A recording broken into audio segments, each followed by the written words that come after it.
अस्सलामुअलैकुम वरहमतुल्लाहि वबरकातुहू। बच्चों, आज हम पढ़ेंगे विषय मराठी। आज हम बच्चों पाठ क्रमांक 23 माझा अनुभव 2 की एक्सरसाइज को पढ़ेंगे और लिखेंगे। तो चलिए हम शुरू करते हैं।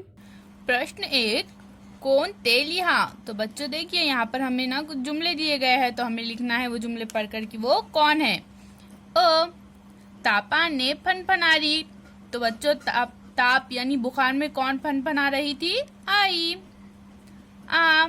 आईच्या कपाळावर रुमालाच्या घडिया ठेवणारा।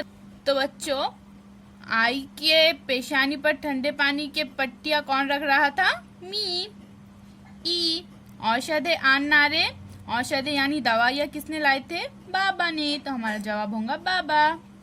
ई आईला तपासणारे। आई को चेक करने वाला डॉक्टर। अब हमारा अगला प्रश्न है बच्चों, खाली शब्द वाचा। तो देखिए बच्चों, यहाँ पर नीचे ना हमें कुछ शब्द दिए गए हैं, हमें वो पढ़ना है।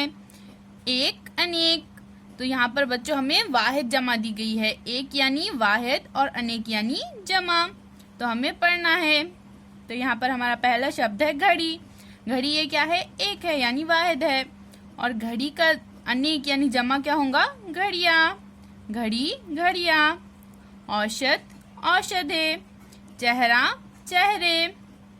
लेकिन बच्चों कुछ कुछ वाहिद लफ्ज, वाहिद शब्द ऐसे होते हैं जिनका जमा भी सेम होता है, जैसा कि रुमाल। अगर रुमाल एक रहा तो भी उसे रुमाल कहेंगे, और अगर एक से ज्यादा अनेक रहेंगे तो भी उन्हें रुमाल ही कहेंगे। चाह, चाह भी अनेक भी हो तो भी उसे चाह ही बोलेंगे। शाळा, शाळा। शाळा भी बच्चों अगर एक रहा तो भी शाळा ही बोलेंगे, और अनेक भी शाळे रहे तो भी शाळा ही बोलेंगे।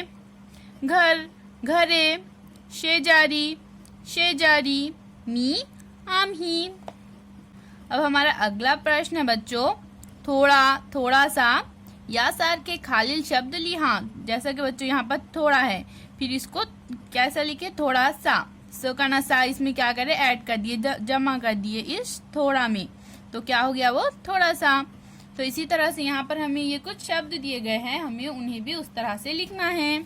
जैसा कि यहाँ पर लहान, तो हम कैसा लिखेंगे लहान को? लहान सा। आ छान, तो हम लिखेंगे छान सा। ई काही, काही सा। ई नाही, नाही सा।